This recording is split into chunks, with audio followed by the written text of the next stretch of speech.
नमस्कार। आज हम एक ऐसे मामले की तह तक जा रहे हैं जिसने पंजाब की सियासत, पुलिस महकमे और एक बेहद आप कह सकते हैं प्रभावशाली परिवार को सवालों के घेरे में ला दिया है।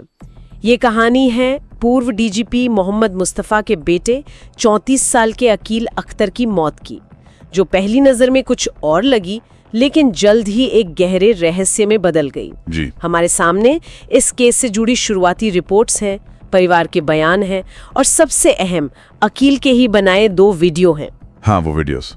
और ये वीडियोस एक दूसरे से बिल्कुल उलट कहानी बयान करते हैं। तो आज हम कोशिश करेंगे कि इन तमाम जानकारियों को खंगालें और समझने की कोशिश करें कि 16 अक्टूबर 2025 की रात पंचकुला के उस फ्लैट में आखिर हुआ क्या था। क्या ये वाकई ड्रग ओवरडोज का मामला था जैसा शुरू में कहा गया, या फिर इसमें कोई गहरी साजिश है जिसके तार कहीं और जुड़ते हैं। चलिए इस उलझी हुई पहेली के तार खोलने की कोशिश करते हैं। ये मामला इसलिए भी सबका ध्यान खींच रहा है क्योंकि इसमें कई परतें हैं। एक तरफ एक रसूखदार परिवार का निजी दुख है, दूसरी तरफ बेटे के ही लगाए गंभीर आरोप हैं। जी। और इन सब के बीच हैं वो 2 वीडियोस जो सच को और धुंधला कर देते हैं। यहाँ असल में क्या हुआ ये तय करना जांच एजेंसियों के लिए भी एक बड़ी चुनौती है, इसमें कोई शक नहीं। बिल्कुल। पहले उस परिवार पर एक नजर डालते हैं जिसके इर्द गिर्द ये सब घूम रहा है। मोहम्मद मुस्तफ़ा पंजाब पुलिस का एक बड़ा नाम। हाँ, जाने माने अफसर रहे हैं। 1985 बैच के आईपीएस अफसर, डीजीपी ह्यूमन राइट्स के पद तक पहुंचे, कई वीरता पुरस्कार भी उनके नाम हैं। जी। रिटायरमेंट के बाद राजनीति में आए, कांग्रेस का दामन थामा और नवजोत सिंह सिद्धू के मुख्य रणनीतिक सलाहकार भी रहे। उनकी पत्नी रजिया सुल्ताना भी पंजाब की सियासत में एक कद्दावर नेता है। 3 बार विधायक रहीं और राज्य सरकार में मंत्री पद भी संभाला। हाँ, पंजाब का पावर कपल कहा जाता था इन्हें। बिल्कुल। और ये बैकग्राउंड समझना इसलिए जरूरी है क्योंकि ये बताती है कि मामला कितना संवेदनशील है। सही बात है। जब इतने ऊंचे पदों पर रहे लोग किसी मामले से जुड़ते हैं तो उस पर जनता की नजरें तो होती ही हैं, साथ ही जांच पर भी एक किस्म का दबाव आ जाता है। हाँ, चाहे वो सकारात्मक हो या नकारात्मक। बिल्कुल, हर कदम को बहुत बारीकी से देखा जाता है। हाँ, और इसी हाई प्रोफाइल बैकग्राउंड के बीच 16 अक्टूबर 2025 को पंचकुला के सेक्टर 4 के एक फ्लैट से खबर आई 34 साल के अकील अख्तर की मौत। जी। शुरुआती जानकारी और परिवार की तरफ से यही कहा गया कि मौत ड्रग ओवरडोज से हुई है। उस वक्त ये एक दुखद हादसा लग रहा था। सीधा मामला। लेकिन कुछ ही दिन बीते थे कि कहानी ने एक कह सकते हैं सनसनीखेज मोड़ ले लिया। हाँ, वो वीडियो सामने आया। एक 16 मिनट का वीडियो। बताया गया कि इसे अकील ने अपनी मौत से कुछ समय पहले ही रिकॉर्ड किया था और इस वीडियो ने सब कुछ बदल कर रख दिया एकदम। इस वीडियो में अकील ने किसी और पर नहीं बल्कि सीधे सीधे अपने पिता मोहम्मद मुस्तफ़ा, माँ रजिया सुल्ताना, अपनी बहन और अपनी पत्नी पर बेहद गंभीर आरोप लगाए। अपने ही परिवार पर। जी। उनका कहना था कि उनके खिलाफ साजिश हो रही है, उन्हें उनकी मर्जी के खिलाफ जबरदस्ती नशा मुक्ति केंद्र यानी रिहैब सेंटर भेजा गया था। अच्छा।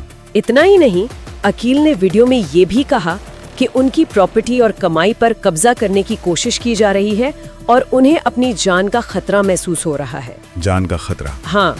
उन्होंने दावा किया कि उनके पास इन आरोपों के सबूत भी हैं। और सबसे चौंकाने वाली बात, उन्होंने कहा कि अगर उन्हें कुछ भी होता है तो उसके जिम्मेदार उनके परिवार के यही सदस्य होंगे, पिता, माँ, बहन और पत्नी। ये तो एक जबरदस्त मोड़ था। सोचिए, परिवार जहाँ ड्रग ओवरडोज की बात कर रहा था, जी, वहीं मरने वाले का अपना वीडियो मौत से ठीक पहले रिकॉर्ड किया गया। वो एक सोची समझी साजिश और यहाँ तक कि हत्या के डर की तरफ इशारा कर रहा था। बिल्कुल। इसने परिवार के बयान पर तुरंत एक बड़ा प्रश्न चिन्ह लगा दिया। जाहिर है। लेकिन रुकिए, कहानी यहीं खत्म नहीं हुई। मामला और भी ज्यादा उलझ गया जब कुछ हफ्तों बाद एक और वीडियो सामने आया। एक और वीडियो? हाँ, ये पहले वाले से काफी छोटा था, करीब 3 मिनट का, और इसमें अकील एकदम अलग बात कह रहे थे। अच्छा, क्या कहा उसमें?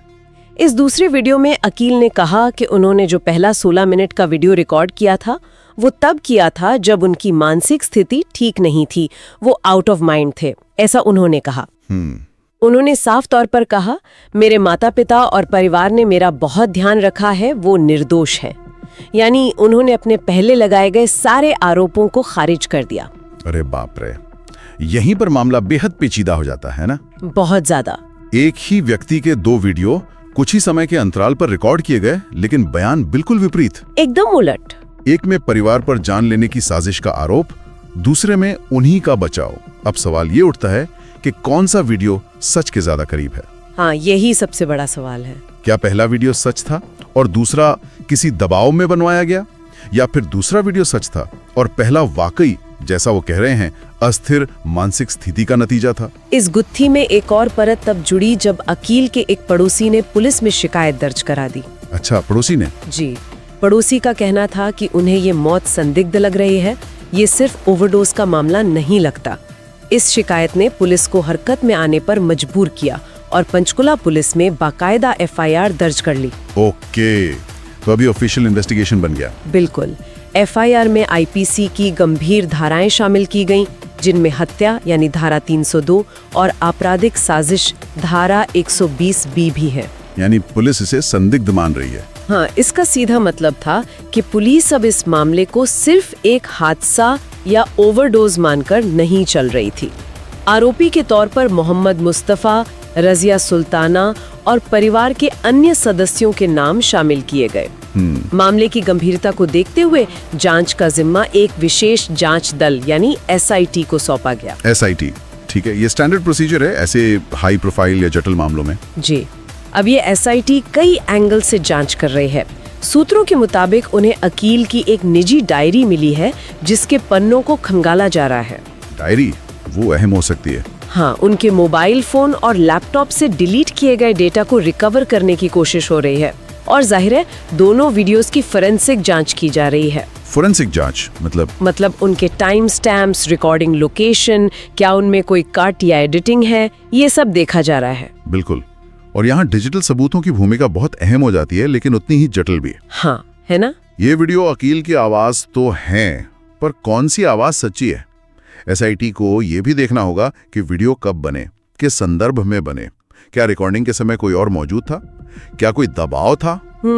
तकनीकी जांच से शायद कुछ सुराग मिले, पर यह आसान नहीं होगा।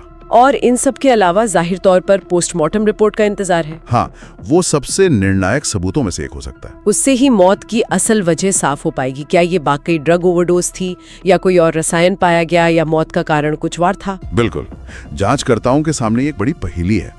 जब मरने वाले के ही 2 विरोधाभासी बयान मौजूद हों, तो किस पर यकीन किया जाए? सही बात है। उन्हें हर सबूत को, वीडियो, डायरी, डिजिटल फुटप्रिंट्स, गवाहों के बयान अगर कोई है, और पोस्टमार्टम रिपोर्ट, इन सब को एक साथ रखकर पूरी तस्वीर बनाने की कोशिश करनी होगी। ये बहुत सावधानी का काम है। पुलिस सूत्रों से जो खबरें छन कर आ रही हैं, उनके मुताबिक SIT अभी किसी ठोस नतीजे पर नहीं पहुंची है। अभी कुछ कहना जल्दबाजी होगी। हाँ, हत्या, आत्महत्या या ओवरडोज, तीनों संभावनाएं अभी खुली हैं। लेकिन इस बीच सोशल मीडिया पर यह मामला छाया हुआ है। लोग अपनी अपनी थियरी पेश कर रहे हैं और #Justice for Aqeel जैसे हैशटैग के साथ न्याय की मांग कर रहे हैं।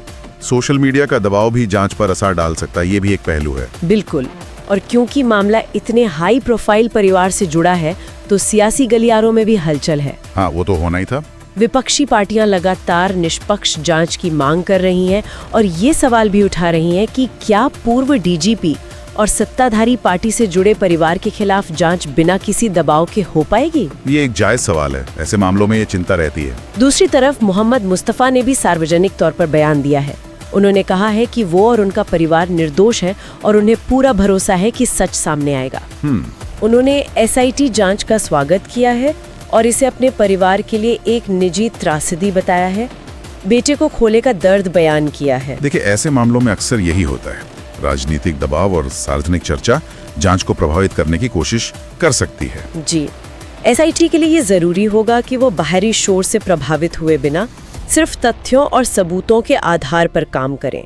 पारदर्शिता बनाए रखना यहाँ बेहद अहम होगा ताकि जांच की निष्पक्षता पर सवाल न उठें। अब एक जरूरी सवाल ये भी है कि आखिर परिवार के अंदर चल क्या रहा था जिसके चलते हालात यहाँ तक पहुँचे। हाँ, ये समझना भी जरूरी है। कोई मोटिव था क्या? मीडिया में कुछ रिपोर्ट्स आई हैं जिनमें कहा गया है कि अकील और उनके माता पिता के बीच कुछ व्यापारिक और वित्तीय मामलों को लेकर अनबन चल रही थी। अच्छा, फाइनेंशियल एंगल। हाँ, ऐसी भी खबरें हैं कि परिवार की एक गैस एजेंसी के मालिकाना हक को लेकर भी कुछ विवाद था। प्रॉपर्टी या बिजनेस डिस्प्यूट? जी। अकील से कुछ दोस्तों के हवाले से ये भी कहा गया है कि वो पिछले कुछ समय से मानसिक तनाव में थे। मानसिक तनाव? लेकिन ये तनाव किस वजह से था? क्या ये पारिवारिक कलह थी, पैसों की तंगी थी, या कुछ और? ये अभी पूरी तरह साफ नहीं है। देखिए, पारिवारिक विवाद, पैसों का लेन देन, प्रॉपर्टी का एंगल और मानसिक स्वास्थ्य, ये सारे पहलू इस मामले को और भी ज्यादा उलझा देते हैं। हाँ, सब आपस में जुड़ा हुआ लग रहा है। हो सकता है सच इन सब के बीच कहीं छिपा हो। एसआईटी को इन सभी कड़ियों को जोड़ के देखना होगा।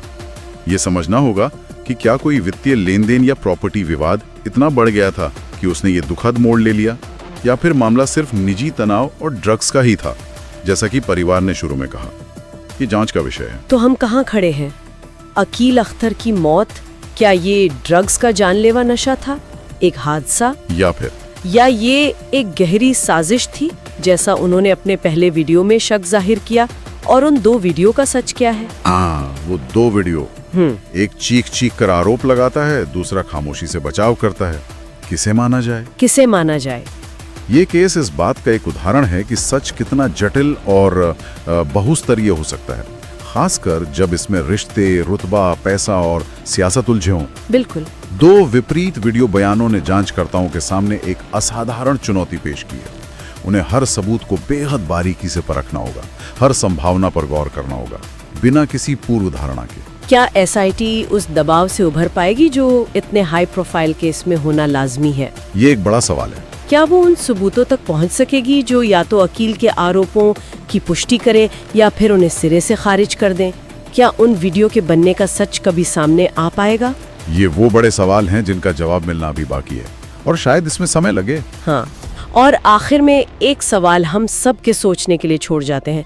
हम सच किसे माने जब मरने वाले के अपने ही शब्द एक दूसरे का खंडन करते हों? जब एक ही आवाज 2 बिल्कुल अलग कहानियां सुना रही हो, तो किस पर भरोसा किया जाए? इसका जवाब शायद पूरी जांच के बाद मिले, या शायद कभी ना मिले, या शायद कभी पूरी तरह ना मिले। लेकिन ये सवाल हमें सबूतों, खासकर डिजिटल दौर के सबूतों और इंसानी बयानों की व्याख्या की जटिलता पर सोचने को जरूर मजबूर करता है।